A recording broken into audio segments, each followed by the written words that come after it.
D'autant plus que beaucoup disent que c'est police qui est premier.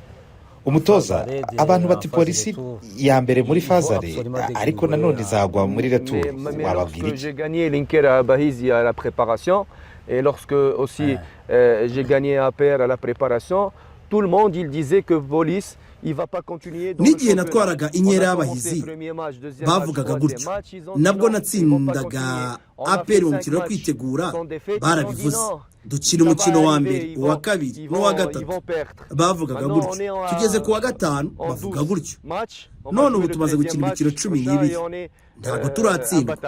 Abandi bati polisi itsinda abakomeye ariko aboroshye ntibatsinda, twarabihinyuje. Mwebwe nimukomeze muvuge gutyo, twebwe biradufasha ko dukora akazi kacu, dushyiramo imbaraga zo kwitwara neza. Nk'uko nakubwiye, twe dutegura umukino ku mukino, shampiyona burya ni kwikinwa, mu mpera ukazabona ikizavamo, hari byinshi bizatubaho. BNB Kigali 89.7 FM. Coach Ben Moussa, salam alaikum wa rahmatullahi wa barakatuh. Wa alaikum salam wa rahmatullahi wa barakatuh. Ben Moussa au Rwanda pour ton retour. Pourquoi umutoza Ben Moussa kugaruka mu Rwanda nanone kubera iki polisi mu yandi makipe? Pourquoi police FC? Premièrement, déjà moi j'ai de bons souvenirs au Rwanda. Bwa mbere na mbere nagize ibihe byiza mu Rwanda, natwaye igikombe cya shampiyona, nyine umukino wa nyuma wa Peace Cup. Nakunze u Rwanda, nkunda abantu baho, nkunda ikirere cyabo, niyo mpamvu nagombaga kuza. Kubera iki polisi? Ni ikipe ikomeye mu Rwanda, yatwaye Peace Cup ariko ntiratwara shampiyona. Ubwo abayobozi bayo banyegeraga bansabye kwegukana shampiyona. Ni ibintu bitoroshye, yego ntabwo byoroshye. Ndazi umupira wa hano, nzi amakipe ya hano, nzi amateka ya shampiyona yo mu Rwanda, ko hashize imyaka 30 nta yindi kipe atari APR na Rayon Sports zegukana shampiyona. Ntabwo ari ikintu cyoroshye, si byoroshye gutwara abo bantu igikombe, ni inshingano zikomeye. Ariko nkwibutse ko ntawe watekerezaga ko Leicester yatwara shampiyona. Iyo ufite umushinga utomoye, ukora neza, imyumvire igahinduka nta kitageraho. Mu kuri polisi bagerageje gukora ibishoboka, bari gukora ibishoboka byose ngo ekipe imere neza. Bafite abakinnyi beza nubwo tutari benshi mu mubare, ariko tuzongeramo abandi. Kugeza ubu dufite abakinnyi bumva, kandi abakinnyi bari hano bumva ibyo nshaka. Twakosoye ubwugarizi kuko nicyo gice cyari cyoroshye umwaka ushize. Urugero, mu mikino 12 tumaze gutsindwa ibitego 5 gusa. Kuri nge ntifuza ikipe yugarira hamwe igasatirira hamwe. Hari abakinnyi bahinduye imyumvire, bari gukora cyane mu myitozo, bazi icyo gukora.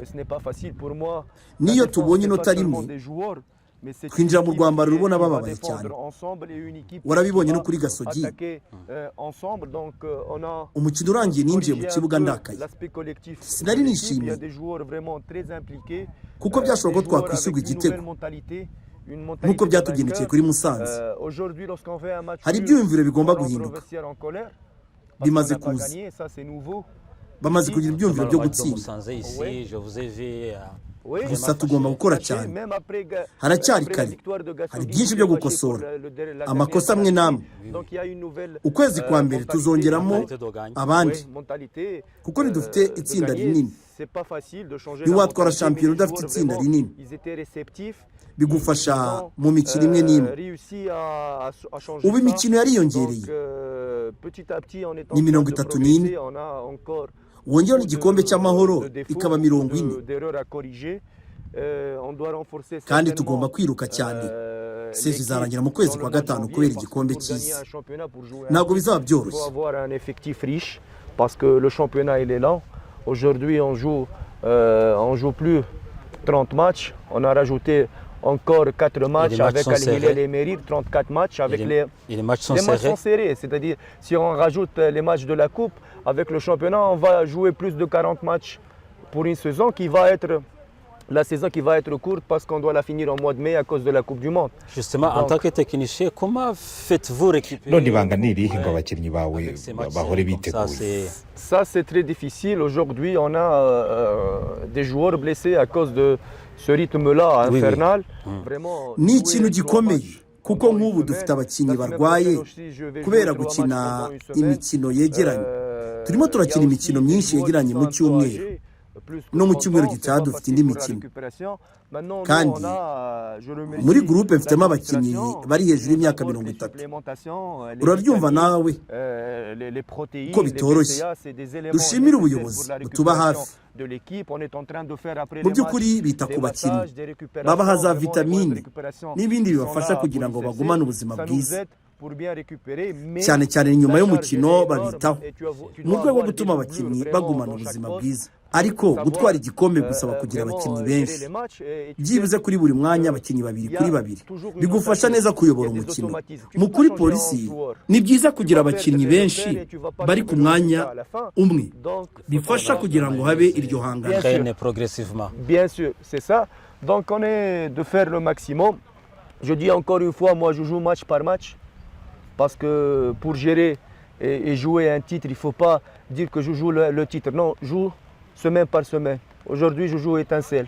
Je dois gérer Étincelle. Puis je dois passer. Je dois passer. À ton avis, nous sommes sur tapis vert. umutoza tukiri ku kibuga mu kuri hari impinduka zakozwe utatubwiye ibanga gusa hari icyakozwe mu bakinnyi.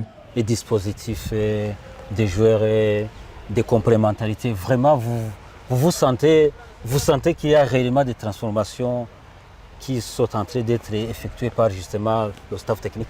Bien sûr, on a des transformations. Depuis le début de saison, on a fait des transformations.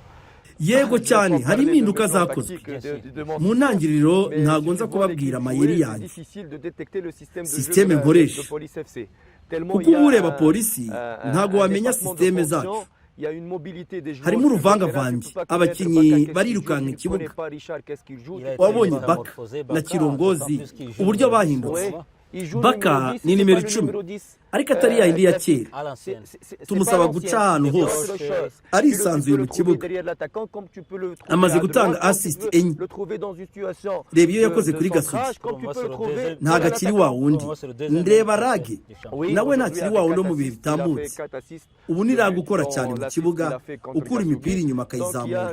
Lagué, c'est pas Lagué des années dernières, c'est pas Lagué qui prend le ballon sur les côtés seulement. Tu trouves Lagué au milieu de terrain, tu trouves Lagué dans l'axe du terrain, tu trouves Lagué dans la phase défensive qui revient et qui fait un effort pour la récupération. Lagué aussi, c'est dans un autre profil. Entre guillemets, Lagué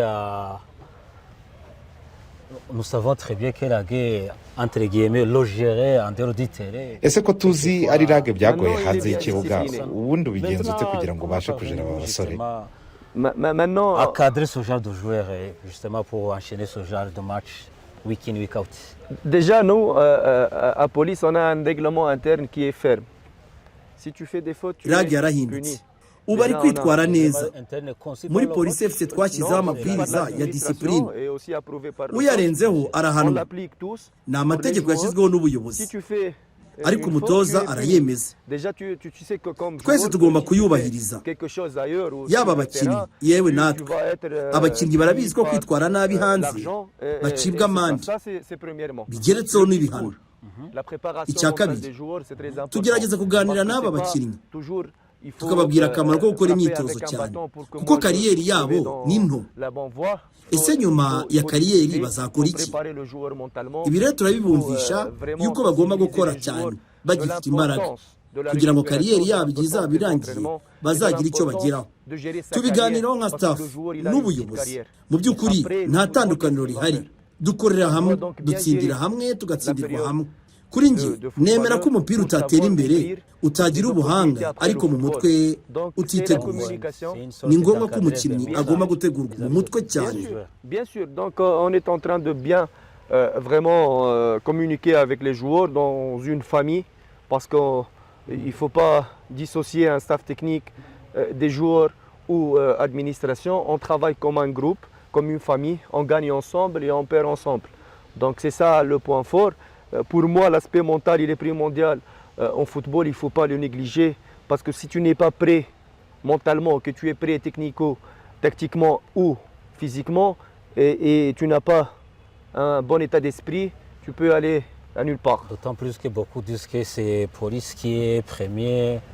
umutoza abantu bati polisi ya mbere muri fazare ariko nanone izagwa muri retour wababwira iki? J'ai gagné l'Inker à Bahizi à la préparation et lorsque aussi j'ai gagné à APR à la préparation, tout le monde il disait que Police il va pas continuer. N'igihe natwaraga inkera y'abahizi bavugaga gutyo nabwo natsindaga APR mu mukino wo kwitegura barabivuze dukina umukino wa mbere uwa kabiri n'uwa gatatu bavugaga gutyo tugeze ku wa gatanu bavuga gutyo none ubu tumaze gukina imikino 12 ntabwo turatsindwa abandi bati polisi itsinda abakomeye ariko aboroshye ntibatsinda twarabihinyuje mwebwe nimukomeze muvuge gutyo twebwe biradufasha ko dukora akazi kacu shyiramo imbaraga zo kwitwara neza nk'uko nakubwiye twe dutegura umukino ku mukino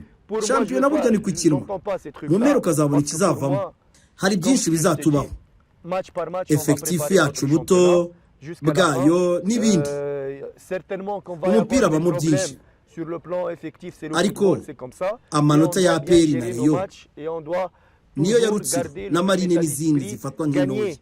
APR, gagner Rayon, c'est comme gagner Rutsiro, Marine et les autres équipes. Justement sur le plan effectif et du renfort que vous avez mentionné. wavuze ko ukeneye abakinnyi ni hehe ubona ho kongera imbaraga? Le côté que vous aimeriez justement renforcer, c'est exactement où? Certainement, on a fait un bilan technique avec l'administration.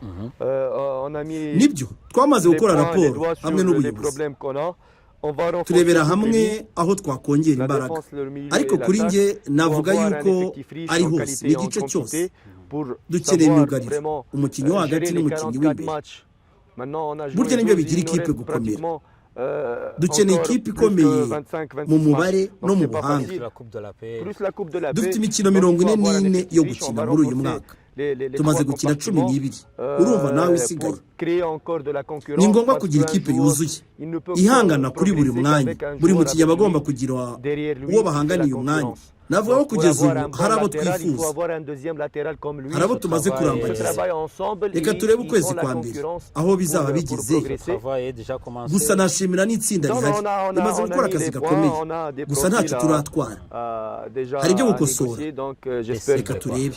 On a ciblé les profils. J'espère qu'au mois de janvier on arrivera à recruter quelques joueurs, mais l'effectif qu'il est là, il est en train de faire le travail nécessaire avec un bon état d'esprit. On doit vraiment consolider ça et travailler encore plus parce que jusqu'à maintenant, on n'a rien fait. On a beaucoup de lacunes qu'on doit les corriger. En fait, pour finir, M. Ben Moussa, vous qui étiez chez APR, peut-on nous décrire une différence entre l'administration chez APR et l'administration chez Police? Parce qu'on a une nouvelle administration chez Police. umutoza wabaye muri APR uri muri Police gereranya ubwo buyobozi bwombi mu nyota yo gushaka intsinzi. Qualifié pour comparer les deux administrations. Vraiment, j'ai passé de bons moments à APR avec vraiment un leadership aussi. ntabwo ndi mu mwanya mwiza gukora iryo gereranya kuko muri APR narahabaye mpaba neza mbana neza n'ubuyobozi na chairman.